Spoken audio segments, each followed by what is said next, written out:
And we are on the air, and you are listening to the Halli Casser-Jayne Show. Let's talk. And I am Halli Casser-Jayne. Welcome to my listeners in the United States and around the world. Tune in to Talkish, the Halli Casser-Jayne Show, at HalliCasser-Jayne.com. This week on Talkish, it's back to the 60s, when we take a look at hippies, yippies, revolutionaries, Jerry Rubin, and the iconic Mike Nichols film, The Graduate. Joining me at my table up first, the author of Seduced by Mrs. Robinson, How the Graduate Became the Touchstone of a Generation, Beverly Gray. And at the bottom of the hour, a conversation with author Pat Thomas about his book, Did It, From Yippie to Yuppie, Jerry Rubin, an American revolutionary. It's going to be a trip on Talkish, the Halli Casser-Jayne Show. Let's get to it. Those of you of a certain age are not going to believe this. On December 22nd, the film The Graduate will celebrate its 50th anniversary. It's true, the time flies when you're having a good time, right? For those of you who might not know, Mike Nichols' film The Graduate was the most unexpected cinematic blockbuster of the 60s, the film contributing a wealth of iconic images to American popular culture. Mrs. Robinson, for instance, played by the sultry and bemused Anne Bancroft, the original cougar, the image of her titillation of glimpsing a hapless young man through her shapely arched leg. The young man, Benjamin Braddock, portrayed by that mensch of a newly discovered actor, the very young Dustin Hoffman. And the word plastics, the mere mention of plastics, all indelibly etched over the half-past century as part of our vernacular. When The Graduate was newly released, it spoke to a generation of young people who questioned their place in a rapidly changing world. With that in mind, author Beverly Gray, who spent nearly a decade in the film industry, where she was Roger Corman's story editor, gives us, Seduced by Mrs. Robinson, How the Graduate Became the Touchstone of a Generation, in which she puts, with gusto, the film into historical context, offering new insights and newly revealed factoids. It's time for Talkish. Let's talk. Let's get right to it, because I fell in love with your book. I'll be honest with you. I went, well, yeah, this is an interesting topic. You are a wonderful, emotional writer. This thing's got a lot of verve to it. I'm really thrilled that you got this one out. This is an important book. Seduced by Mrs. Robinson, How the Graduate Became the Touchstone of a Generation.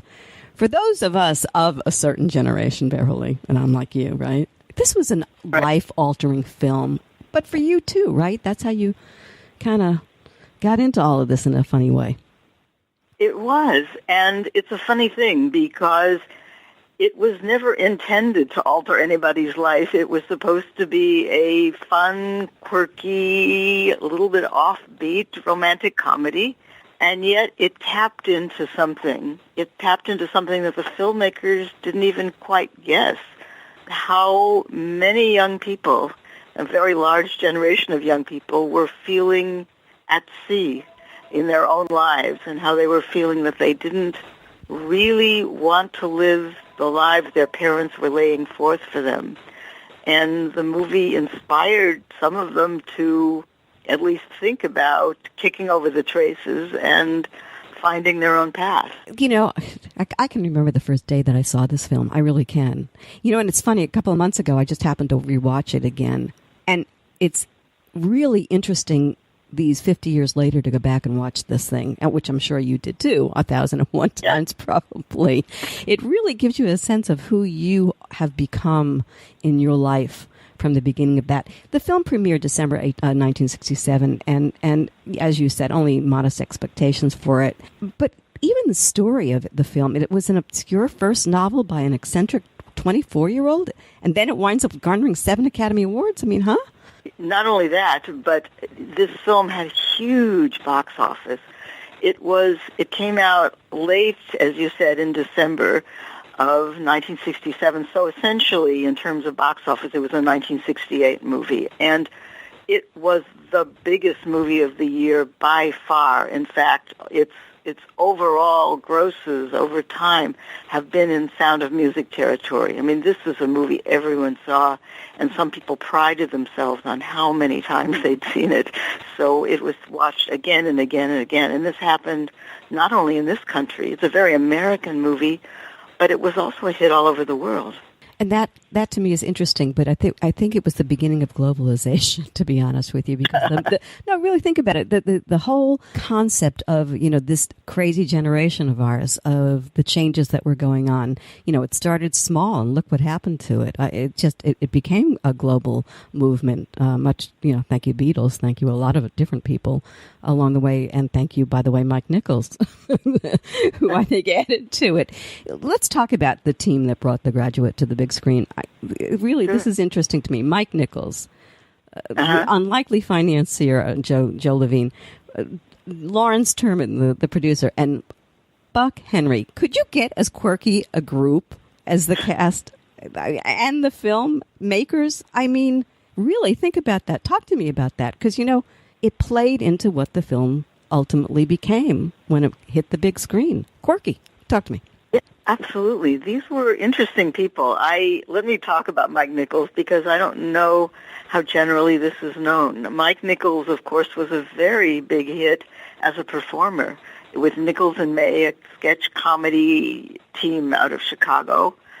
She eventually broke up the act, and he found himself becoming a director. But he was very early in his directing career when he directed The Graduate. But he'd had an interesting past. This man, who was in his middle to late 30s when he made The Graduate, most people don't realize he was a refugee from Nazi Germany at the age of 7. He was a little boy getting on a ship with an even littler boy, his brother, just the two of them, to come to America in 1938, one step ahead of Hitler. So here's a young person who's, by the time he arrives in America, where his father is fortunately there to greet them, has in a way lost everything. He's lost his language, his original language. He comes not knowing English. He can speak 2 sentences in English. He can say, "I don't speak English," and he can say, "Don't kiss me," and that's about all he knows. He grows up, of course, to be a master of the English language. He lost his language. His name changed. His circumstances changed. He had no hair. He's had a faulty vaccine when he was about 4, and he lost all his body hair permanently. So, I mean, this is a guy who, it's fascinating that he has a comic take on life, given how many things he's had to endure. And that, I think, is sort of the double edge of The Graduate. It's very, very funny, but it's very, very serious. And and that definitely was Mike Nichols' genius, to be able to see all sides of one story and somehow portray it without being morose at the same time. And even Joe Levine, who, this was a project this guy never would have entertained to finance, right? That there was also that. And I do want to talk about Buck Henry, because what a genius, right? Yeah, and he wasn't the first writer on the project. Originally, Larry Terman, who was the young producer and an interesting guy in his own right, and still with us in his 90s, is directing the Peter Stark School at USC, a school program for producers. And I'm happy to say he is alive and well, as a lot of these other people are not. But Buck Henry was the second major writer on the film. First, there was a guy named Calder Willingham, who had some success as a novelist, wrote some sexy stuff, had worked on some screenplays, and was called in to take this quirky novel and make it into a movie. And Calder Willingham sounded like a good choice, but was a terrible choice. He hated the project, hated the source material, went out of his way to talk about what a terrible novel he thought it was, and how only one of his genius could ever possibly rescue it from the grave into which it has fallen. He said he used a lot of corpse and grave metaphors in talking about this project. And his talk about quirky, some of his editions, I've read his drafts, and some of his editions were downright creepy. He had stereotypically gay characters he introduced in minor roles. He had Mr. Robinson, Elaine Robinson's father, trying to make her appear more sexy and seductive by dressing her in skimpy bikinis and painting her nails before she went out on the date with Benjamin, to the point where you wonder what in the world this guy is thinking. It's bizarre. He did all of this stuff and finally got canned, said he wanted nothing to do with the project, and then as it came together, decided that he wanted screen credit after all, even though nothing that he had contributed was used. So he went to the Writers Guild and got himself first position screen credit. So when you see the listings of who worked on The Graduate, his name is there ahead of Buck Henry's, even though he really had very little to contribute to the finished project. As I said, quirky group, quirky everything, and that's why it was so deliciously quirky. Now listen to me. This is going to interest you. If casting counts, this was a blockbuster casting. And we're going to talk about Dustin Hoffman. But I have to tell you that you and I would not be sitting here talking if it weren't for Michael Shurtleff, who I was thrilled to see you mentioned in the book. Oh, thank you. Michael discovered me. Michael made me whatever it is I am today, and I'm not sure what it is.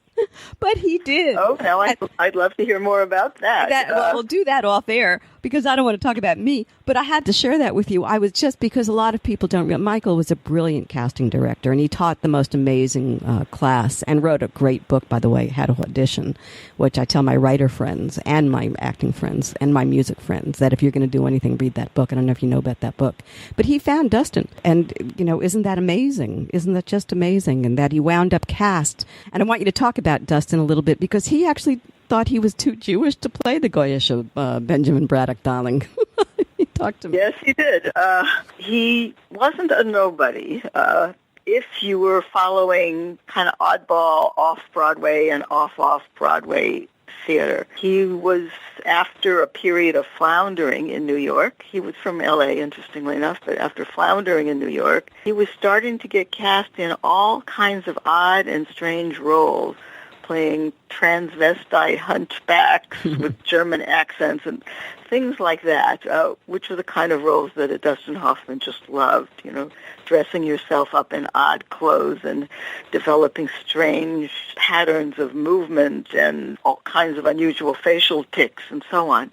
That's the kind of parts he gravitated toward. But here he was auditioning for a part of a successful young man, which is not the way he ever saw himself. This is a very, very self-conscious guy who never thought of himself as a leading man type at all, and who said, I can't be Benjamin Braddock. How can I possibly be this tall, handsome, successful college graduate? Nobody's going to believe me with that. And Mike Nichols had an interesting comment, as you know.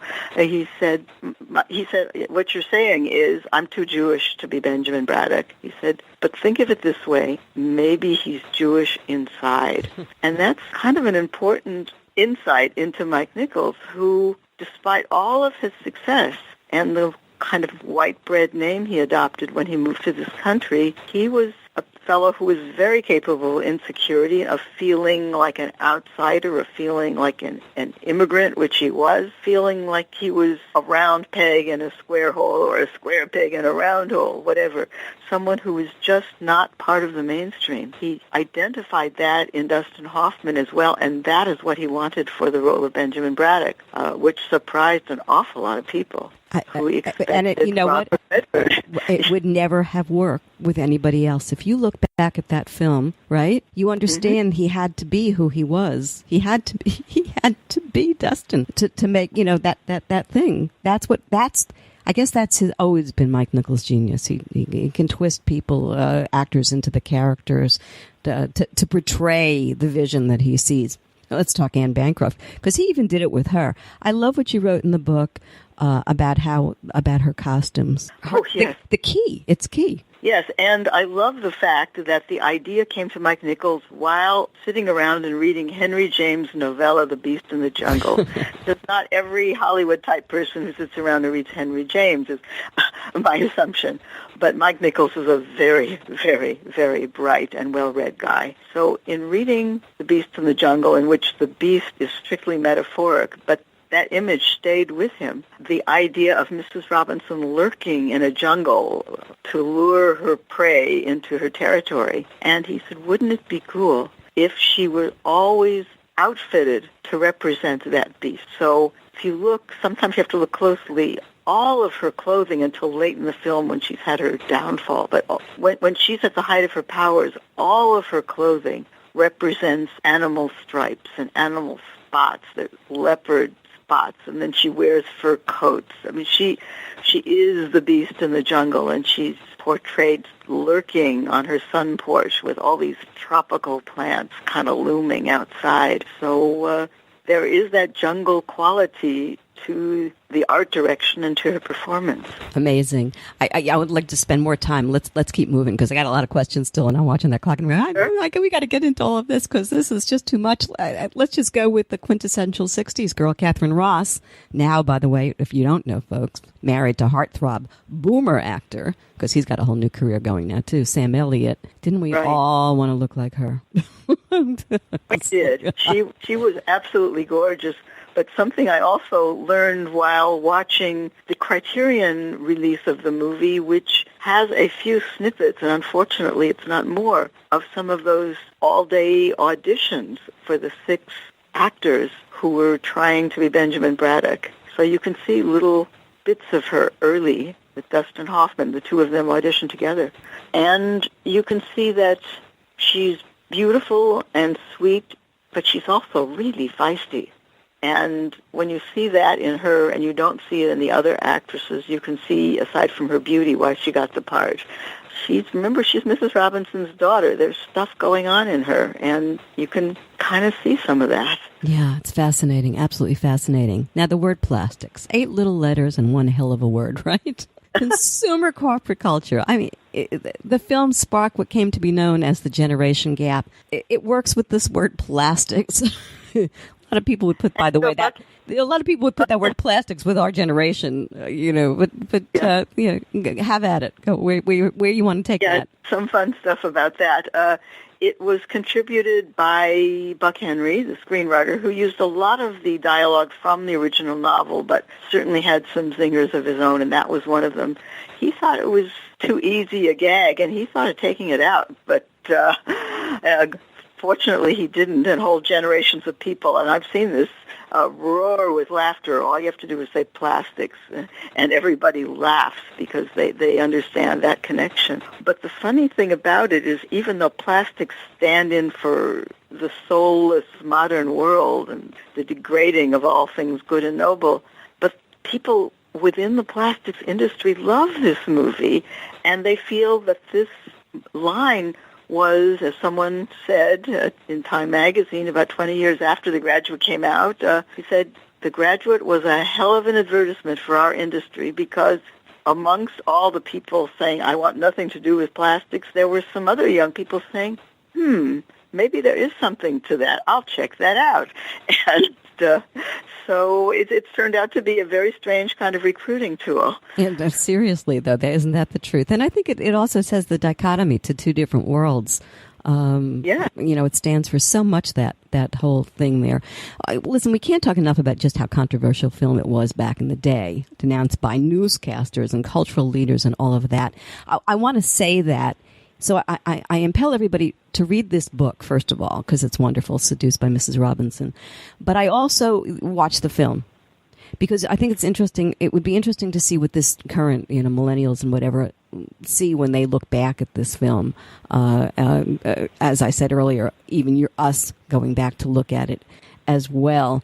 We have to talk the music. We have to talk Simon and Garfunkel. And this was a brilliant observation. I had not thought about this. That they were the first people to use their music in a film score, right? The only song out of there that was new for the film was Mrs. Robinson. That's Talk correct. about that. Fascinating. Yeah. What happened was they were, of course, very, very popular, and young people really gravitated toward their music. I certainly did. There's a kind of a...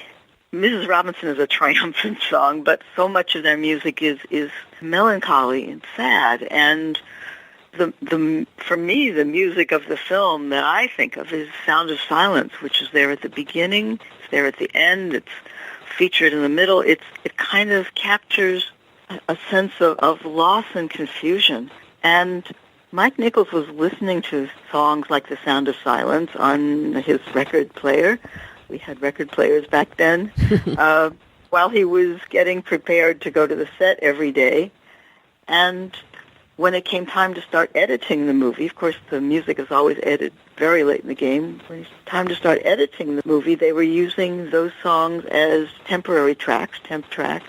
And then he said, maybe we should keep this music in the movie. They had tried to get new stuff from Simon and Garfunkel. They'd only come up with the one song, Mrs. Robinson. But let's use this other music that already exists. And Joseph E. Levine, the financier, got indignant, and he said, how can you do that? Everybody knows this music. You're going to be laughed out of the theater. It's old hat. He was about 2 years old at the time. But an interesting thing happened was that the feelings that all of us absorbed from that music stayed with us as we watched the film. So it enriched the experience that there was this music that we knew that helped us to plug into Benjamin Braddock. And that was a technique that really hadn't been tried before, and yet suddenly it was everywhere. American Graffiti, for one. I mean, there are a lot of movies that have to do with youth experience are very dependent on music that people already know. And the entire television industry right now, by the way, is based on that. Every major hit show does the same thing. Right? It's true. So, I mean, it started there. I mean, when you think about that's pretty funny, or pretty interesting. The other thing that I was going to say to you is that there's a depression that is filtered through this film, and I think The Sound of Silence. Yeah. You get Nichols if you get that song, and you see what the character of Benjamin was dealing with at that point in his life. There was an interesting comment from one of the actors. This was I'm forgetting his name, William, the one who plays Mr. Robinson. I know. Yeah, Benjamin's father. Yeah. I'm with an H.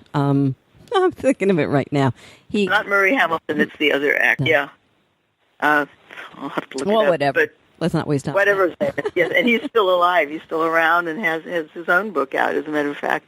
And apparently he said that once he saw the movie with the music, the movie took on a whole different coloring for him. I mean, he had seen it before as kind of a light comedy, but you can't think light comedy when you're hearing The Sound of Silence. There's something very serious and almost ominous about it. And so for him, that music shifted the way people responded to do you remember, I'm gonna interject, do you remember when in those days how we all William Daniels is his name, sorry. Oh, there you go, William. Oh, yeah, I loved him. Yeah.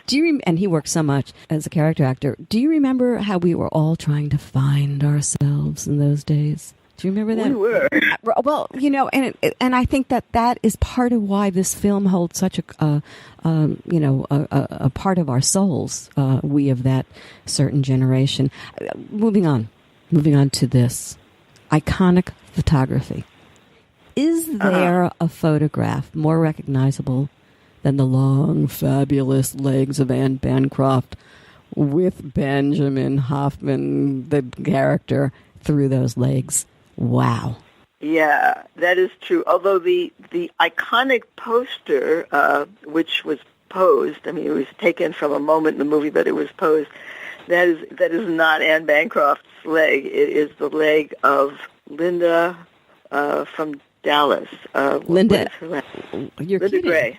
Oh, I'm sick. No, she was...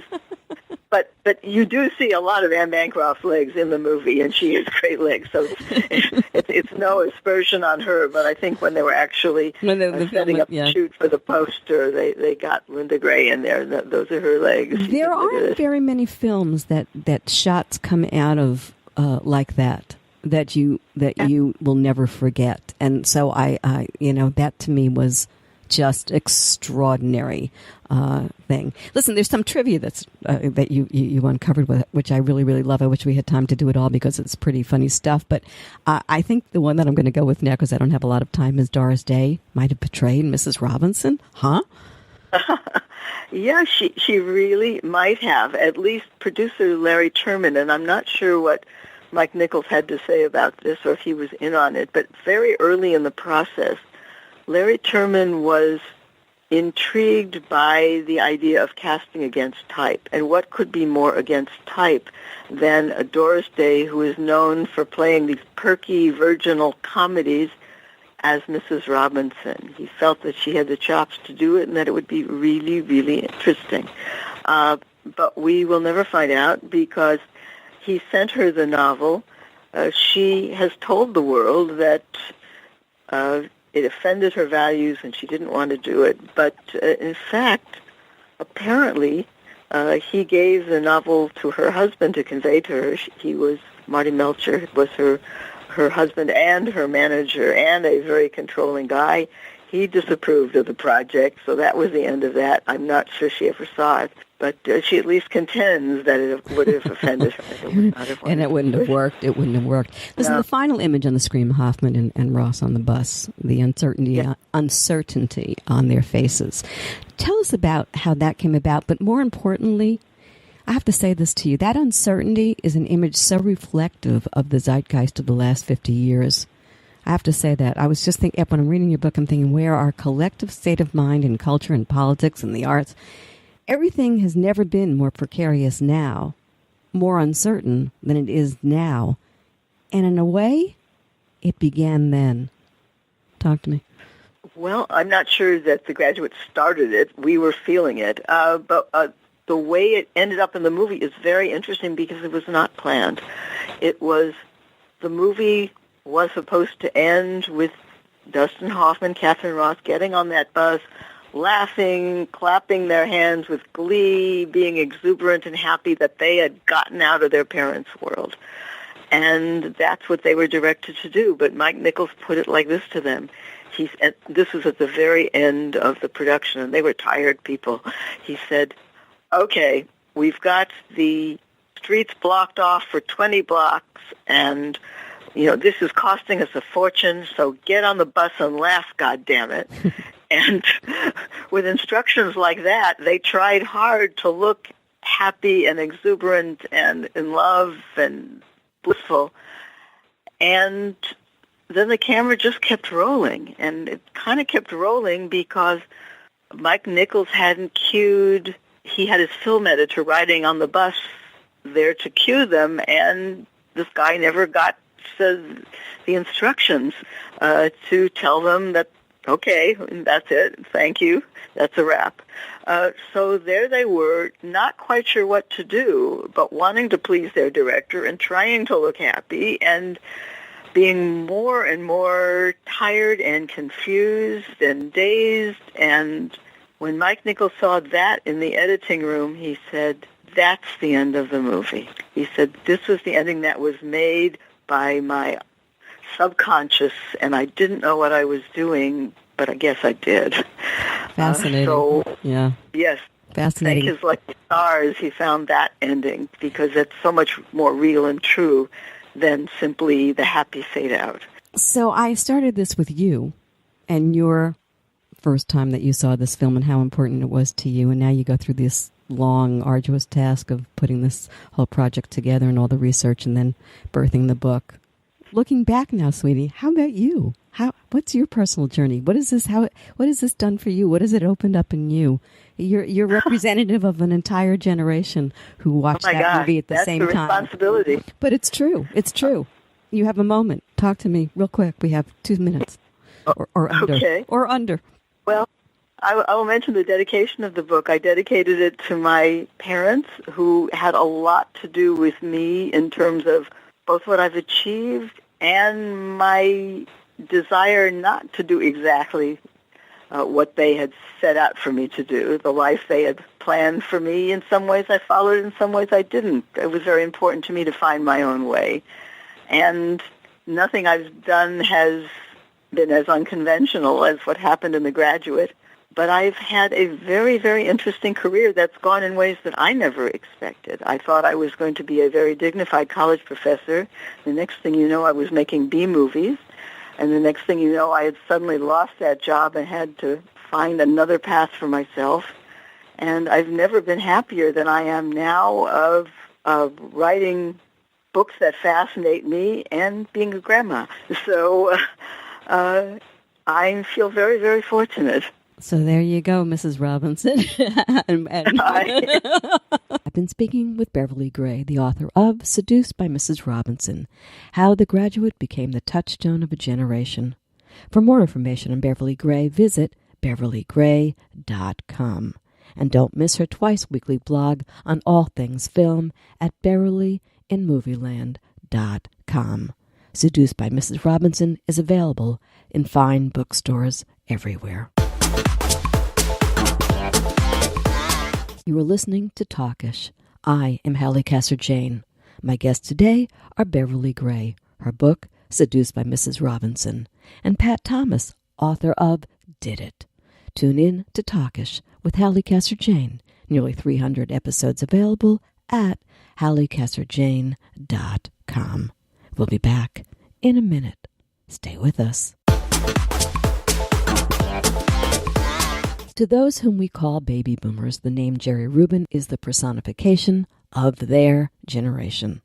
To those who have never heard of Rubin, it's high time you have.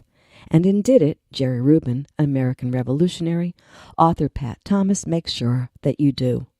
The music and pop culture journalist brings us an oral and visual history of the infamous and ubiquitous Rubin and the first ever biography of the co-founder of the Yippies, anti-Vietnam War radical, Chicago 8 defendant, New Age self-help proponent, and social networking pioneer. Rubin, the flamboyant 1960s radical who once preached distrust of anyone over 30, was born on July 14, 1938, Bastille Day, as he liked to say, in Cincinnati, Ohio. He carved himself a niche in the history of American radicalism with his energetic and sometimes comic gestures. In the 1960s, he was a revolutionary. In the 70s, he became part of the Me decade, got into self-help and health food. In the 80s, he became an entrepreneur, becoming part of the popular culture. After being hit by a car, he died at the young age of 56 in 1994. One of the fathers of radicalism, unlike his former comrade, Dustin Hoffman, branded a sellout. Did he deserve the brand? It's time for Talkish. Let's talk. So listen, Pat, I just can't help myself. I mean, like, wow, like, for sure you brought back the 60s for me. Like, seriously, this is really a terrific book. And I was surprised when I got it in the mail. The optics of the book first. Let's talk about that because it's a coffee table size, perfect holiday gift for anyone, who's fascinated by the 60s culture and certainly Rubin himself. Why'd you go that route? Well, I had unlimited access to Jerry Rubin's personal archives. His family, he died in 1994, his family had kept his collection of literally thousands of photos, letters from the Black Panthers, his letters to Mayor Daley during the Chicago riots, canceled checks to Phil Oakes, letters between him and John and Yoko. And so I thought, what would bring Jerry Rubin alive would be not only an oral history that I did, but all of those incredible visuals of the era. And it does work because it took me right back. He was a little before my time, but not completely. So a lot of it I certainly related to, and I was just laughing going through the book. I mean, so many memories. Oh my God, those that I can remember. I want to talk about the title first because for those who don't know, and I'm going to conduct this interview thinking there are a lot of people who are listening who do, and there are a lot of people who are listening who don't. So talk to me about the title, Do It. Well, Jerry, at the height of his fame in 1970, during the height of the Chicago 8 trial, he wrote a book called Do It. It was sort of a manifesto for the quote-unquote revolution, lots of anti-Richard Nixon and J. Edgar Hoover rants, a little bit of history about himself. And so I decided to name my book Did It because, at the end of the day, Jerry did it. He was an anti-Vietnam War activist.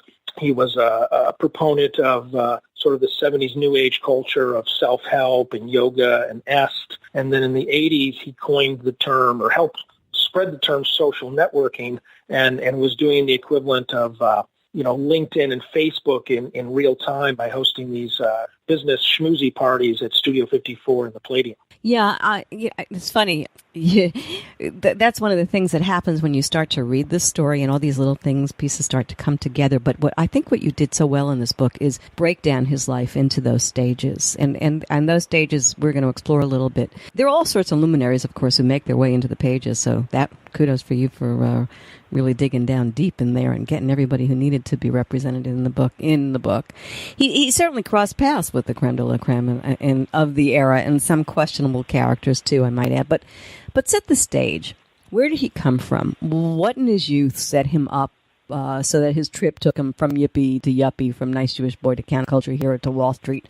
His life began in Cincinnati, Ohio. Just give us a beginning. Well, Jerry was basically born into a working class family.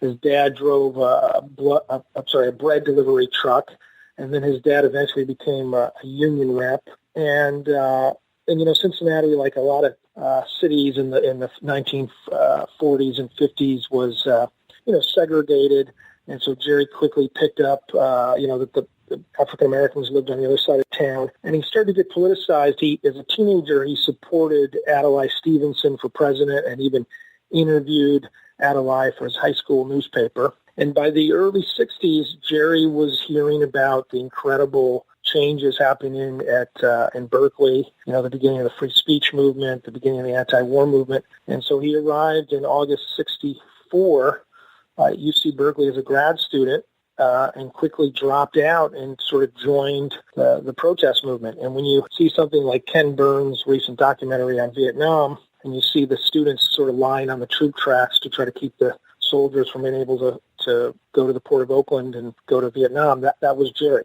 And so, he caught the attention of the media and other people, eventually moved to Manhattan, and, Norman Mailer was a big fan of his, Allen Ginsberg, he crossed paths with Dylan, John Lennon was enamored with Rubin. And so by the 80s, Jerry's a Studio 54 era celebrity. He is amazing to me for a lot of reasons, and one of them is ubiquitous, absolutely. And do they even make people like that?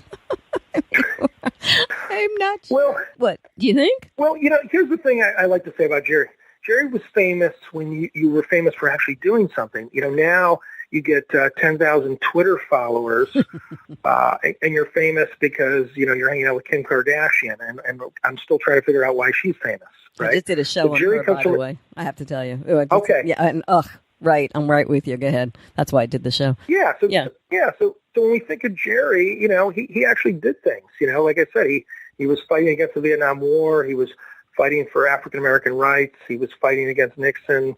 So, at least he's famous for actually, getting up off his butt, as we say. And, now we're just in the era of social media celebrity culture. But back then, things meant something. And he had grit. The guy had grit. Right. And you can't take that away from him. We talked about his life being able to be broken down into stages. He took a lot of heat for that. I don't want to jump ahead of the story, but I'll say this in terms of, him being called a sellout, and we'll get more into that as we go along. No, I think what he did was grow up. Well, he did. In fact, he wrote a book called Growing Up at 37. Well, there you go. I mean, and I think that's important because even today, I think that diehards that still think because you grow up and you get responsible and you get a job or you have kids or you do that's somehow irresponsible. Start with the hippie from the 60s, though. Let's look a little bit of that. Politically conscious anti-war activist. We've talked a little bit about this. Social activist. Somewhere, I read somewhere, and I love the line. I don't know if you wrote it or I picked it up somewhere along the way in the research. Described as a zealot of dissent. I love that. Everywhere. Did you hear that one? I thought that was absolutely hysterical. Everywhere at once, influential to everyone he met, including soon-to-be former Beatle John Lennon and a re-emerging Bob Dylan. But I think the reason I want to go to that era is because I think we do need to talk about Abbie Hoffman and some of the ways in the he supposedly outshone Rubin. And again, I want you to approach that from the fact that there are people who probably never even heard of Abbie Hoffman. Oh, God. Okay. Well, first of all, these guys were both called yippies. That was a term they came up with at Youth International Party. And so really quickly, a yippie is merely a politicized hippie. So, circa 1968, 69, 70, if you were smoking pot and had a beard and, loved the Beatles, but you also were fighting against the war, you called yourself a yippie rather than a hippie. And Abby Hoffman was the yin and yang of Jerry Rubin. They were partners. I like to think of them as like Lennon and McCartney or something. Jerry was more of a tactician, more of an organizer.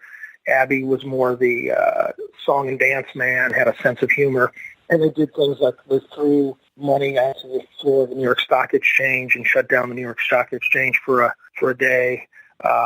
They got 10,000 of their best buddies to all show up, and they circled the Pentagon and tried to levitate the Pentagon by chanting. And so these outrageous acts caught the attention of the media, and these guys were, I wouldn't call them media darlings because the right-wing media wasn't sure what to do with them, but it sure made for great front-page news.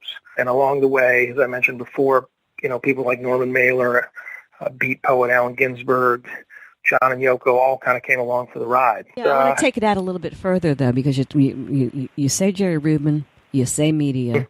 The guy was a genius at organizing, using the media and even culture against itself. And he was so effective, truly a political showman. And I remember in college, Marshall McLuhan was, that was the man. And he said he owed a debt of gratitude to McLuhan. I'm sure you have a lot to say to all of this. Well, yeah, these guys were disciples of McLuhan, Marshall McLuhan. Media is the message. They used a little bit of that Andy Warhol-esque, everybody's famous for 15 minutes. And Jerry had been a reporter in high school and college, and he basically said this. He said, if I get up on a stage and I give a long-winded lecture about the moral atrocities of Vietnam, it's not going to get in the news. But if I get up on stage and I announce that 10,000 yippies will be running naked through the streets of Chicago, that'll be front-page news, even if it never happens. Genius. Yeah, so he knew the shock value. And for our younger listeners out there, keep in mind these guys were not tweeting. They didn't have a Facebook page. They weren't emailing, right? No social media to spread the word. They had to get the attention of Time, Newsweek, New York Times, Washington Post. That was the only way to spread their message. And here was also very interesting to me. I call him, my moniker for him was the Florenz Ziegfeld of radicalism. Now go up, look for Florenz Ziegfeld for those of you who don't know who he was. But it was guerrilla theater, right? I worked with the Doors on a project, and of course it was in the day in the rock and roll world. The person who would be similar to Rubin would have been, of course, Morrison, sure, who also went to the Living Theater and thought that was really extraordinary. But just to give people, be more specific, talk about when he went before the House Un-American Activities Committee hearing. Or the New York Stock Exchange. Okay. Give us something specific, because it's hilarious. Okay. Hopefully everyone who's listening today remembers from either real life or from their social studies class that Senator Joseph McCarthy in the 50s and 60s was leading an anti-communist campaign. He wanted all the commies out of Hollywood, et cetera, et cetera. A lot of people were blacklisted and lost their jobs. That was all run by something called HUAC, the House Un-American Activities Committee. Jerry was the first and only person to shut them down. He was subpoenaed in 1966, and he rented a Revolutionary War outfit, so he looked like Paul Revere or George Washington, and he showed up handing out copies of the Declaration of Independence, and Congress they didn't know what to do with this guy. They had him arrested, right? And he hadn't really done anything wrong. He just showed up to talk about anti-Vietnam War stance, and that made front page news. And so he was using, we mentioned the Living Theater, Jim Morrison. Jerry Rubin was using what we might call guerrilla theater tactics or street theater tactics. And, it's quite a legacy. And also I mentioned the New York Stock Exchange earlier, levitation of the Pentagon. These were funny events, and a lot of young people, they loved the humor. That's really what Jerry had. He had a sense of humor about things that were deadly serious, like the war. Now, he knew instinctually how to get people to pay attention. One of the things that he said, I guess he said it in Do It, he said, media does not report news, it creates news. I'm wondering what he would be thinking of Donald Trump. Well, there was an op-ed piece in the New York Times recently that compared Donald Trump to Jerry and Abby. No, I did not say that. Oh, you're kidding. Yeah, and it was. I found it distasteful because I'm not a Donald Trump Who wrote fan, it? Can I ask who wrote it? Do you remember who wrote it? I don't. It was a right winger. Right. Okay, I got to go look. You have to go look that up. But the comparison. The only way I can make the comparison is, Trump knows how to say outrageous things to get front page news. So does Ann Coulter, obviously. Yeah. Right. The difference is, as far as we can tell, neither Donald or Ann are trying to stop wars. Neither Donald or Ann are trying to help disenfranchised African Americans. Jerry and Abby were saying outrageous things for good, for better, make everyone's lives better. But that's the only way. There's a difference between being provocative and being a provocateur, right? It's subtle, but yeah. Yes, that's exactly right. The other thing is that Jerry and Abby never used hate speech, right? There was peace and love and humor. Understanding. Yes, thank you. Thanks for completing that sentence, Elvis Costello. Oh, I'm on a roll. I had too much coffee today. Forgive me. I'm just going to town. But I do think that it's important to raise that, because one thing about Jerry's time versus anything that's been thereafter. I mean, certainly there are a lot of social activists and cause conscious people who are out there, but there was something very innocent and pure about that times, probably because they were the first of that century to really go to town the way that they did. And you may disagree. No, I totally agree. And in other words, I'm a big music fan. I'm in the music business of music journals at times. We keep waiting for the next Beatles, right? And I think we'll never have another Beatles because, again, there was that naivete. They were one of the first bands to write all of their own material. And also the Beatles and Jerry, Rubin, Abby Hoffman, they're all part of this special, a lot of people hate this term, baby boomer arc, right? In other words, the 60s was the most amount of young people that ever existed on the planet. There was a generation gap between those kids and their parents. Woodstock was amazing. All of that. It was so much of the era, and we're still nostalgic for that, despite the Vietnam War, despite civil rights violations. There was a real energy in the 60s and early 70s that we're still trying to recapture, and we just can't do it. No, absolutely not, and for a multitude of reasons. Talk to me about this also, because he was involved in a lot of things. You brought up the Vietnam War, obviously. He didn't like that, and protested against a whole lot of stuff. But it's funny when you look back: marijuana legalization, Black Power. Anything you want to say about that? You can say no. Well, what I wanted to say, I'm going to change the topic just for a second, and hopefully you'll roll with me. Oh, sure. Jerry was willing. What separates him from his partner, Abby Hoffman, what separates him from other interesting leaders like Tom Hayden, Jerry was willing and exposed his vulnerabilities, right? And throughout the 70s, I mentioned he was into yoga, Gestalt therapy, health food. He was writing essays throughout the 70s about feminism. He became feminized, if that's a word I can use. He talked about, men can be embarrassed in the bedroom, sexual encounters and things. And so he was willing to kind of show things that the macho movement wouldn't do. And I started to really admire him for that as the more I studied him, that he was willing, Yeah. Most men who grew up in the 60s, you put a gun to their head to get them to discuss personal things publicly. They're just not going to do it, right? Well, I think one of the things that you're talking about here, and this is why I also so admired him, was he never got stuck. A lot of people get stuck. He did not get stuck. Right. And as time went on, he became what was hip in the generation. I mean, he was the ultimate hippie Anything that was cool, slick, he got into. He got the zeitgeist. He felt it. He went with it. First he was, the revolutionary. Then he was the sensitive man. Right. Then when he was the yuppie. I mean, this guy was cool. He was cool, and he took a lot of heat for it because it's the old adage: you're damned if you do, you're damned if you don't, right? So if he had stayed a long-haired hippie throughout the 70s and 80s, we'd be laughing at him like, exactly. Oh, look at this guy. He never changed, right? Yeah, old hippies never died. Then, old hippies never died. So he didn't want to be an embarrassment, either visually or politically.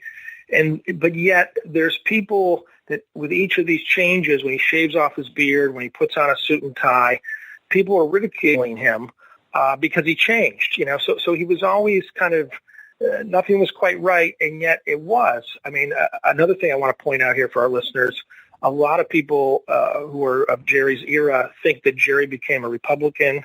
He did not. They think he became a Reaganite. He did not. Just like Tom Hayden, he was a liberal Democrat wearing a tie. So I just kind of want to spread that message. Yeah. Well, no, I think that's very smart of you to spread. Look, there's a lot to talk about here, and I'm looking at the clock and I'm going, I'm not going to have time to do everything. But I do want to bring up the Chicago 68, thing in the Chicago 8 to some degree.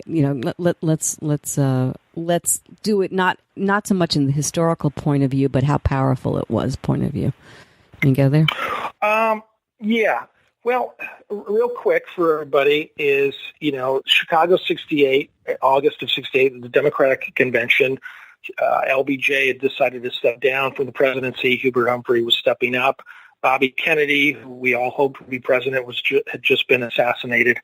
And so Jerry and Abby and the Yippies and tens of thousands of other young people descended on Chicago.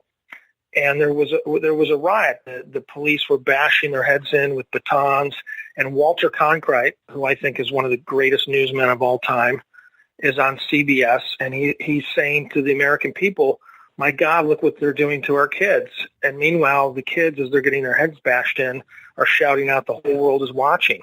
And that was a real shift because middle-class, middle-aged parents all of a sudden realized, wow, maybe the war really is wrong, maybe the police aren't right, and it was a real paradigm shift there, that helped end the war, helped Nixon get out of office, forced him out of office. It was an energy and a synergy. Here's a little fact that you'll love. On the first day of the riots, the Beatles released the song "Revolution" as a single. And on the last day of the riots, the Rolling Stones released a song called "Street Fighting Man." Oh, my gosh. I didn't know that. Just pure coincidence, of course, but an incredible, it's what I call the synergy of the 60s, right? The Beatles and Jerry Rubin are all in sync with each other, even though they don't know each other, right? It's just, it's incredible. Oh, my gosh. Oh, my gosh. So we have to go here. He didn't sell out. He didn't really even go straight. What he did is... Correct. So, I mean, anybody goes there. Radical chic, which, became another term. It wasn't... That's correct. Right, so there you go.